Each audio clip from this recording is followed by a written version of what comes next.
kind of, I guess. The day has finally come, everyone. The evil is defeated. The monstrous tripe Velma has been cancelled, with the integrity of the Scooby-Doo brand once again being restored to its former glory. So Velma has been reportedly cancelled after a short 2-season run on Max, right after releasing their Halloween special.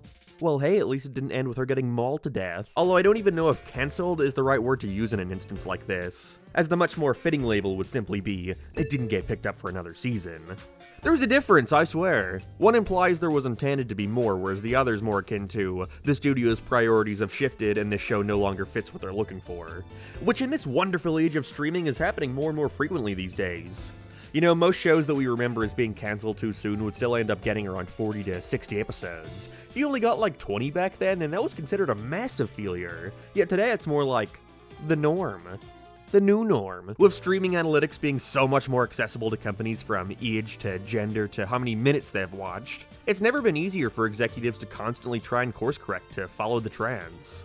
And so in that regard, you know, Velma's outcome isn't out of the ordinary. If you remember when the series was coming out, everybody was ready to crap on it. We saw folks upset at the announcement of a second season, blaming this apparent success on hit watching. People giving Velma watch time just so they can go to Twitter and rant and rave about it, boosting up its numbers and giving Warner Brothers a reason to want to produce more. I've already made a video discussing why that very much likely wasn't the reason they got a second season. It's seemingly being more of a result of a variety of factors, such as most shows these days getting picked up with a second season already in the works in some form so that the crew can immediately move over to it after the first is done, given how long animation takes. Along with most shows having 2 seasons in mind from the get-go, so that when the first is coming out they can already have their second season announcement, providing potential viewers with some sort of intrigue.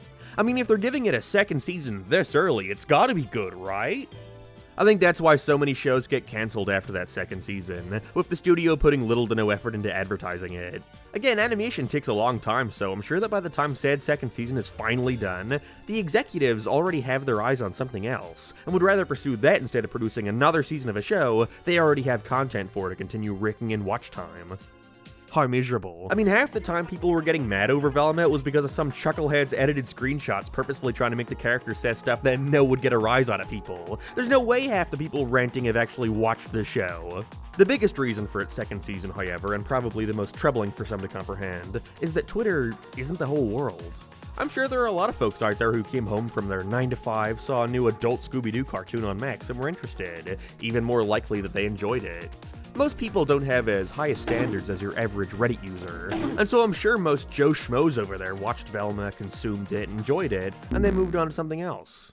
But now that the series has been cancelled with the internet rejoicing and dancing on its grave, we've started to see people from the animation industry fight back against this. To say that cheering for the end of a show you didn't personally enjoy is extremely disrespectful to the people who are now out of a job, at a point in time when jobs in this industry couldn't be more important to hold on to. That it's incredibly entitled for animation fans, many of whom don't understand the work that goes into making a cartoon on this level, should be ashamed of themselves for not understanding that one of the few new cartoons coming out, getting the axe this early, is a bad thing and only further indicates the dire state the industry's in. That if a show based on one of the most recognizable IPs around had no shot of going much beyond 20 episodes, then what does that say for the hope of getting more long-running original cartoons? And then the other side of that argument is, why should we care? Why should someone personally feel bad for the cancellation of a show they didn't enjoy? And then that's kind of just the end of the discussion altogether. It's sort of hard to see eye to eye in a situation like that. And so today I felt like discussing the topic. Not even specifically about Velma, it could be about any widely hated cartoon like, Big Mouth. I recall a similar discussion when that was canned. Either way, without further ado, let's get into it. Velma is cancelled. But should we care? But first, if there's one thing I'd never want to cancel, it's my subscription to Aura. This video is sponsored by Aura. Did you know over 2.9 billion records were stolen from national public data, including a person's full name, address, phone number, and even social security number? I have one of those now, so I understand how important it is. So I sure am glad today's video is sponsored by Aura to help protect myself. Aura shows you which data brokers have been selling your info and automatically subs opt-out requests. They'll even give you fast fraud alerts for your bank account or if any other sensitive information has been compromised. Not only does this reduce the amount of spam you get, but also protects you from people who want to use your information to get into personal stuff, again, like your bank account. It's also this perfect all-in-one tool for transaction monitoring, VPN, antivirus, password manager, parental controls, and way more, all for an extremely affordable price. So stop data brokers from exposing your personal information and go to aura.com/AliceMark for a 2-week free trial and see how much of yours is being sold. Again, that's aura.com/AliceMark for a 2-week free trial, and thanks Aura for sponsoring this video. One of the big contributing factors surrounding the initial spark of hatred for Velma came from its apparent creator, Mindy Kaling. Now, I had never heard of her before. Apparently she was in The Office, which I've never seen, but something interesting to consider is Mindy Kaling never created Velma. Instead, that role goes to one Charlie Grande, who's had a long career in the television industry, being a longtime writer on Saturday Night Live, along with, more interestingly, a ton of projects involving Mindy. The Office, the Mindy Project. This really seems like a show that, while sure Mindy probably came up with, was mostly handed off to an entirely different team, with her most likely just having creative say here and there. And so, in a lot of ways, it isn't entirely fair to pin all the blame on her, but at the same time, it doesn't really change the issue at hand. So should all hate now shift towards Charlie? There is so much work involved in creating a show that something important to keep in mind is, nobody goes out of their way to make something bad. I highly doubt Charlie envisioned his next project releasing to a 1.6 on IMDb. There are so many stages involved in making a show, never mind a cartoon where there are way more factors to consider, and because of that, way more that can go wrong. Although with Velma in particular, people's hatred towards it stemmed from concept alone. It just sounds like a weird idea, right? I think the reason the internet responded so harshly towards Velma mostly had to do with the comments that were made in response to the hate. You know, now there's a face to tie all this to, now there's someone to direct your anger towards. There's nothing worse you can do when promoting a show than actively chastise people for not being happy with the direction you're taking it in. It's then even worse to imply all those people are racist.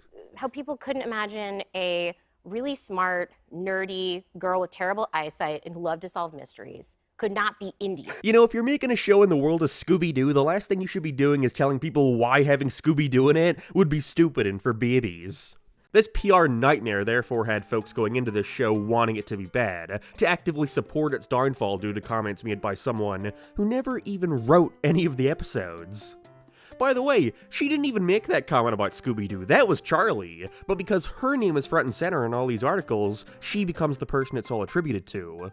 Is it fair to put down the hard work of dozens of writers, artists, and animators just because of your dislike of the name that's only really attached to it for marketing purposes? Not really, no. But see, that's where this whole thing should start and end, if the show also weren't hated for not being very good. If Velma was this underappreciated future cult classic that just released under the wrong circumstances, then I'd be singing an entirely different tune, but the reality is, it's just not great. I don't think it's awful, at least not from the couple episodes I watched. Again, I don't really go out of my way to check out shows I don't think I'd be interested in. But if people didn't like it, then there's nothing you can really do about it. Surely, you can't blame all the negative response on racists or hardcore Scooby-Doo defenders. Really, I think this conversation wouldn't be taken as seriously as it is if it weren't happening at such a dark time in the animation industry. If you haven't been seeing it anywhere because this stuff definitely doesn't get the same amount of exposure compared to other issues in the industry, the animation world is in a pretty dire state at the minute. There's countless examples to highlight, from studios picking up less shows resulting in less jobs going around, obviously. We have other factors like Cartoon Network as we know it shutting down and being merged with Warner Bros. Animation, massive layoffs, you name it. That's not to mention the ever-present looming threat of AI coming after even more artists' jobs. This is for a variety of reasons I can't even pretend to be smart enough to know the ins and outs of. But basically, it boils down to executives' hasty cancellation of projects, not being willing to pick up anything that's not a reboot, along with trying to squeeze as much as they can out of what employees they do have so they don't need to go out of their way to hire anyone else to save money. It's a scary landscape right now, and it has been for the past couple years. And so hearing the news that yet another series has kicked the bucket is just another sign of how horrible of a state the industry is in. This is then made worse by the fact that animation is still not respected in the same way that live action stuff is, generally being seen as nothing but kid shit. And so while the writers and actors strikes ended with decent results, most moved on without realizing that the animators are also trying to advocate for better wages and job security. Or even worse, they just don't care. The medium isn't widely respected.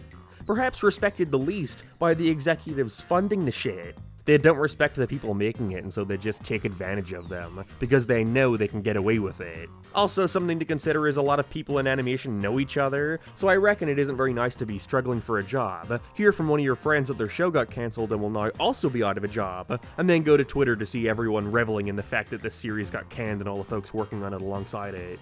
They could give two shits about whether or not a show is considered good or bad. All they know is they have peers that are going to be struggling to make ends meet for the foreseeable future. That's not something to celebrate. The state of everything is just very depressing at the minute, and so again, to see people celebrating a bunch of struggling artists being out of work reasonably makes some folks angry. Saying all that, though, I don't think these people are being malicious and actively reveling in artists being fired. Well, okay, some are, but let's be real. Most people are dumb and don't realize how much time and work goes into making a cartoon. There are still people walking this earth who think that Family Guy episodes are made in a week. They're not happy people are getting fired. They're just happy to see what they consider a bad show not be given more episodes.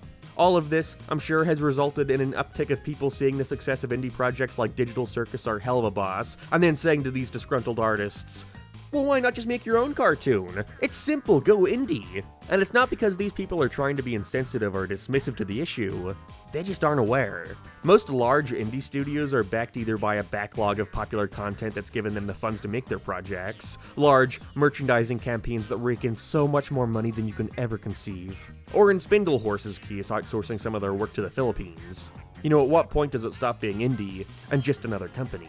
They don't understand all the time, effort, and money that goes into getting to that point. And so to them, making a show is as easy as drawing a couple pictures. But at the same time, I don't think these people should be expected to have the utmost understanding for something like this. Sure, it'll give you more appreciation for any art to know the work that went into it, but, you know, stuff like Velma is made to be entertainment. If the people aren't entertained, they're not directly at fault for that, you know? People shouldn't have to support all animation. They can like and not like whatever they want. All you can really ask of them is to try and show a little bit of empathy towards the people terrified at the state of their industry, but if they don't want to, there's nothing you can really do about it. I think this is more so a reflection of, again, how scary the industry is at the minute.